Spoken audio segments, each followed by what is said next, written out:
Hey everyone, Roy Shepard here, and today this is part 2 of the top 10 most common mistakes novice preppers make. As we spoke in the last video, we talked about the first 5 common mistakes, and today we're going to go into the next 5 common mistakes novice preppers make for lack of experience, for believing Hollywood too much, too many episodes of The Walking Dead, and we'll start with the first one.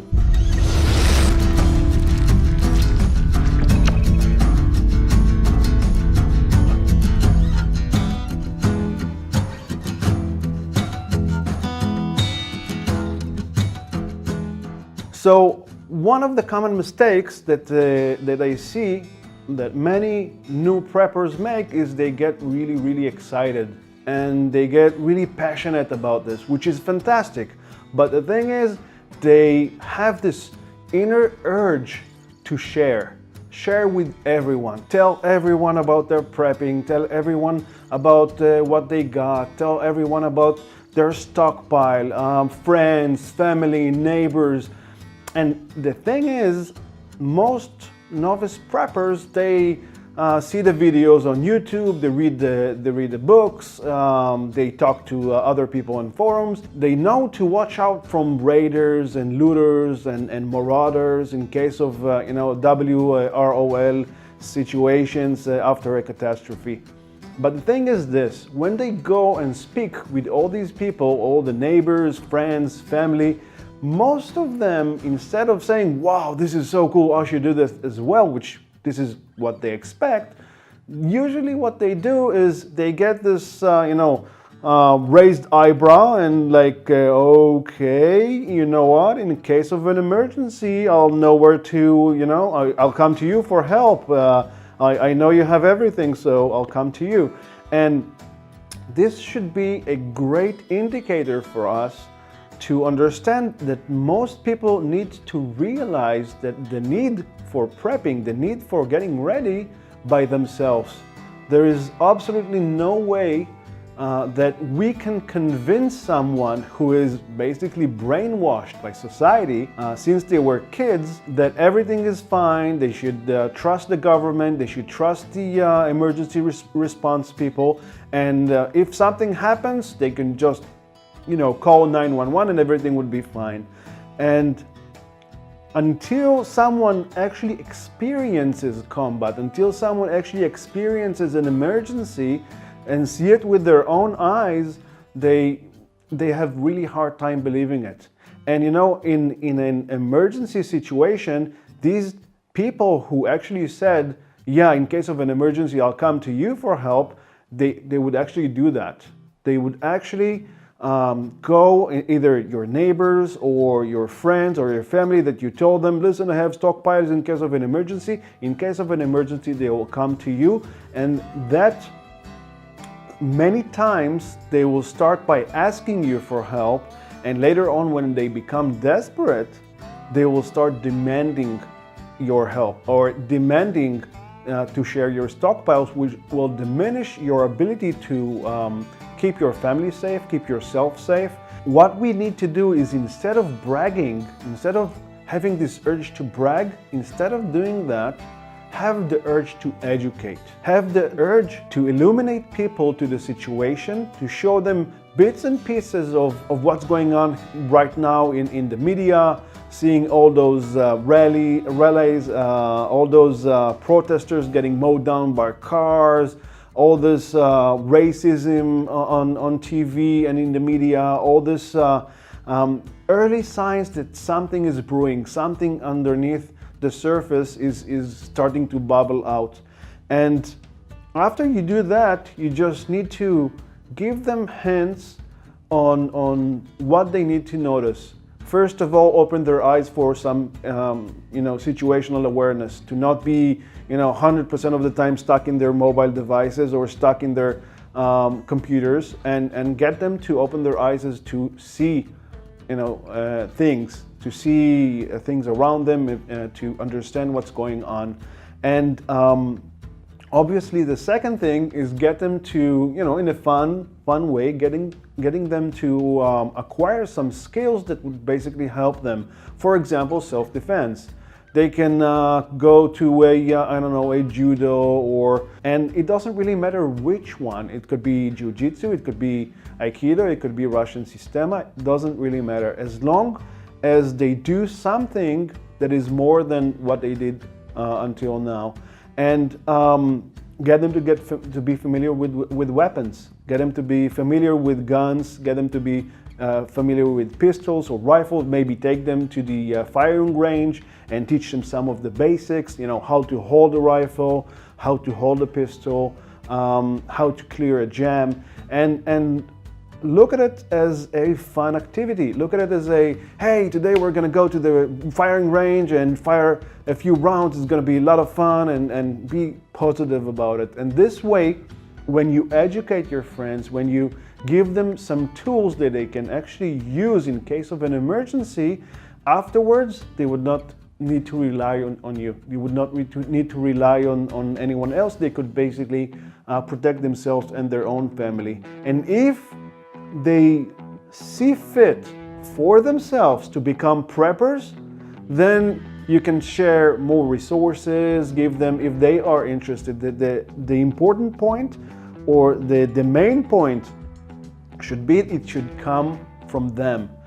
One of the most important things to remember is when you tell someone about your stockpiles or your gear, you can never know when it will end up.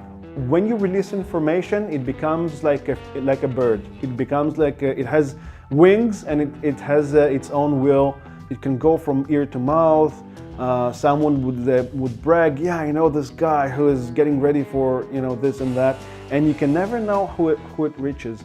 Keep the information to yourself is part of Operation Security, or OPSEC for short, but educating them, giving them the ability to find things by themselves is fantastic, really, really fantastic, opening their eyes.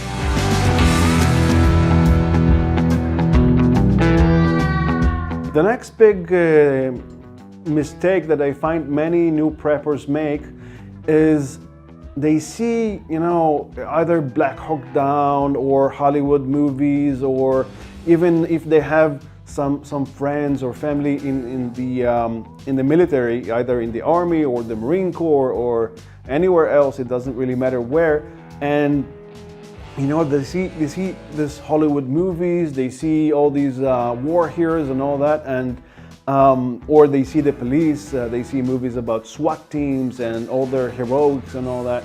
So many people, many new preppers, when they understand that they need to get prepping, basically, their first instinct is to try to mimic the military or police.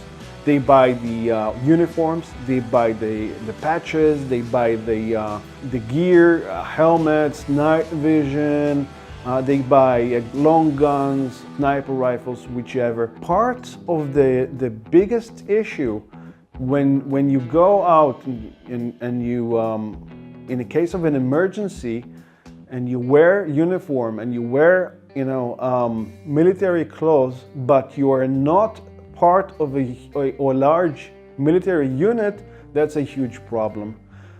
If you think about it, you never see a SWAT member alone. You never see, a soldier alone. They're always in groups, and usually in groups of 10, 20, 30 people together. You never see them, by themselves, doing heroics by themselves, because it doesn't work like that.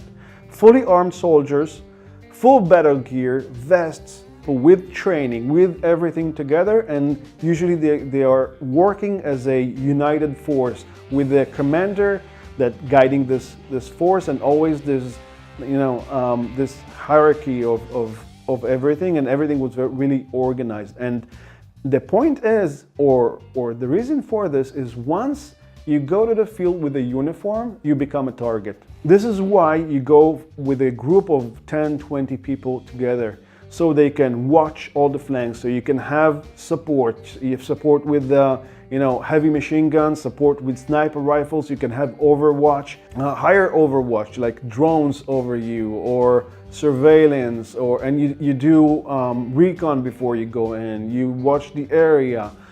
There's a whole lot of stages in the protocol to go out on a mission. You don't just go one person, with uniform, armed with one assault rifle, and you go to the field. You always go in a huge group. You always have recon before you. You always have support. You always have some overwatch, some observers watching over you. So the second you wear the uniform, the second you have this, Mali backpacks or the assault rifles and all that, think about these as huge neon signs that say, "Shoot me first," because that's what they are. They are pretty much "shoot me first."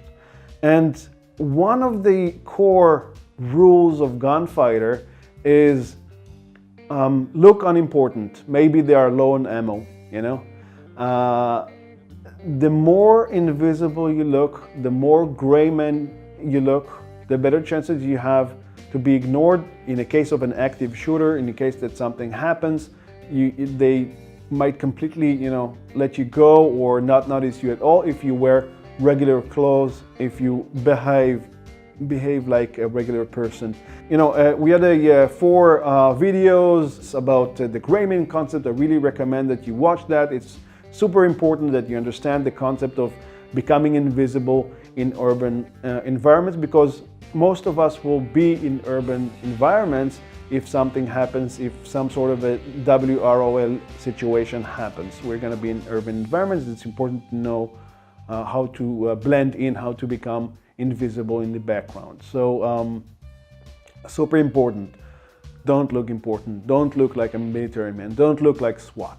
Don't have your big bulging, long gun showing to everyone, because that's like a huge target on you, and you only have so many bullets.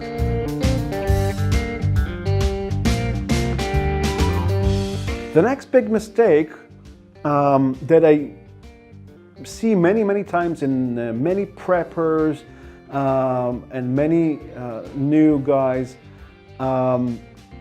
is that they go and they have this practice events, either airsoft or paintball, or they go and do shooting at a range, or they do some sort of an event for practice, and they invest so much into their gear, into their equipment, into what they have, into getting ready for these events.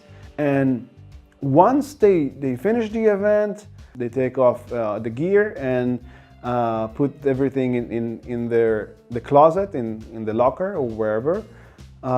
They become complacent. They forget all the training. They forget everything that happens. They're back inside their phones. They forget to look to the sides. They have their earbuds playing music, not noticing what's around them. And basically just forget all the training, all the protocols that are supposed to instill some sort of a way of life into you. They just forget all that goes out the window. And the thing is that an emergency situation, a active shooter scenario, a terrorist attack, a disaster of some sort, it will happen not during a training event. Most, 99.99% that it would not happen during a training event. It will happen when you're least expecting it, when you're least ready for it, and it will happen when you're, either on your commute and on the bus, you're walking carelessly to work or from work. This is why we train. We train and we practice. So if something would happen, we will be ready for it. So we'll have the 1,000-yard stare, where we'll know that something is wrong, minutes before it really happens. You get a sense for it after a while. You get a sense for something is offline, because if you're practicing all the time to watch for the baseline, to watch for what's normal and you find something that is off, your inner alarm would go off and start ringing, and you'll notice that. You have to be ready for anything at any time, and this is the only way you'll stay ahead of the curve. The only way that you'll be able to save yourself, save your family, save your loved ones in case something happens, because it will happen when you're least expecting it.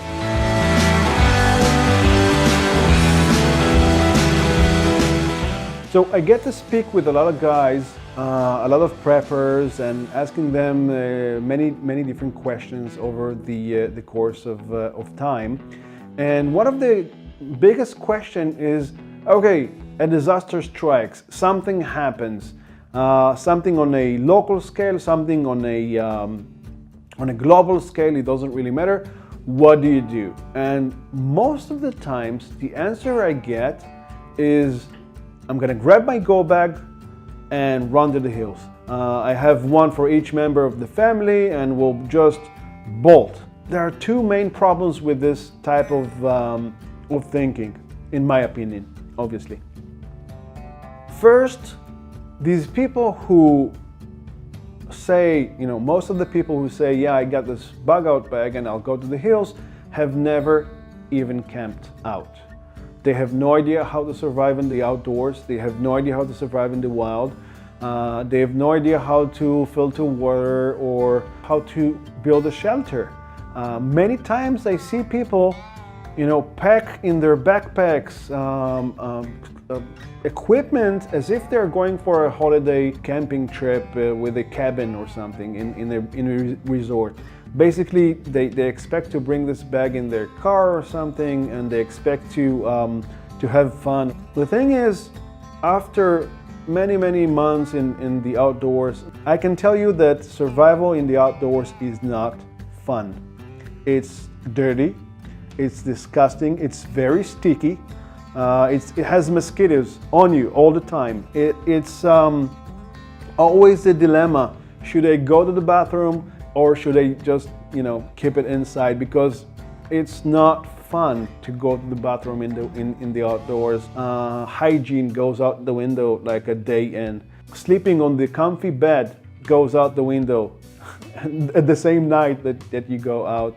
If you don't prepare your shelter well, then you're gonna be either cold during the night because you don't have proper insulation from the ground, or you're gonna be completely wet if you don't have proper insulation from the sky because of the water condensation in the morning. The other thing that these people don't realize, that once disaster strikes, once something on a local, or when I say local, I mean the entire area or the entire city, either the entire city or the entire state that they live in, or something global like the entire world or the entire continent, something happens, then most of the people in all major population areas are going to get into their cars, pack all their stuff on the car, and try to bolt out of the city.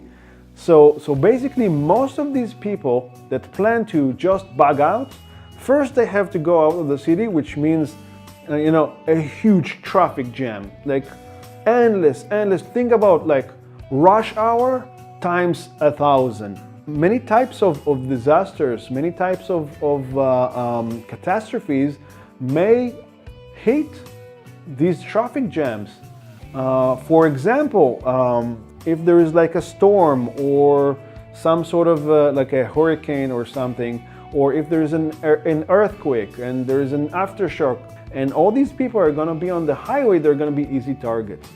But even if not, think about us this way. Everyone running out of the city, panicking completely and trying to escape the city, are going to be very stressed. They're going to be very stressed, almost desperate to protect their families, to protect their kids and their loved ones, and all those guys with families in the back, kids who are not used to this type of thing, kids who are overly active, so to speak. They will start hitting each other, they will start screaming at each other.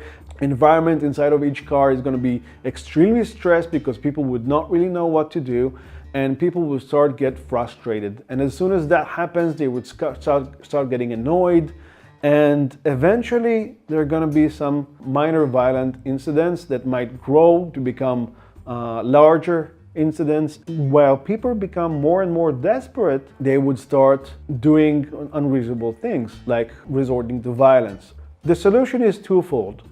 First, now that everything is calm, everything is normal, spend a few weekends in the wild. Spend a few weekends without technology. Go to the wilderness with only a knife, fire starter, and your canteen, and that's it. Try to learn how to build everything by yourself. Build shelter, filter water, prepare food. Get these skills, these outdoor skills, now that everything is normal, everything is calm, that you have the time and the ability to do that. There are so many resorts, so many parks that you can go and camp out in them, and it could be a fantastic weekend for you and your family, for you and your friends. And the second thing is, forget bugging out as soon as something happens. Forget about it completely. In fact, bugging out when there are so many people trying to escape a major city, major population area, is really dangerous. So prepare yourself to bug in for at least a couple of weeks. 2-3 weeks is the minimum amount of time, in my opinion, that you'll have to bug in your home. Lock the doors, darken the windows, make sure that everyone is quiet, have enough food stored for your entire family for this period of time, and only then, after everything settled down 2-3 weeks, then think really hard if you want to bug out, because a bug out scenario is a one-way street out of your home. Most of the time, bugging in would be a much better solution. Protect yourself, protect your home, make your home safer, board the windows, bar the doors, have yourself some sort of an escape route. Plan in advance for different location to gather resources around your home. Either there is a river near you or a body of water near you that you can gather water from, if that's what you need to do, and so on and so forth. So prepare to bug in, and prepare to go to the outdoors and learn all the skills that you need to survive in the outdoors.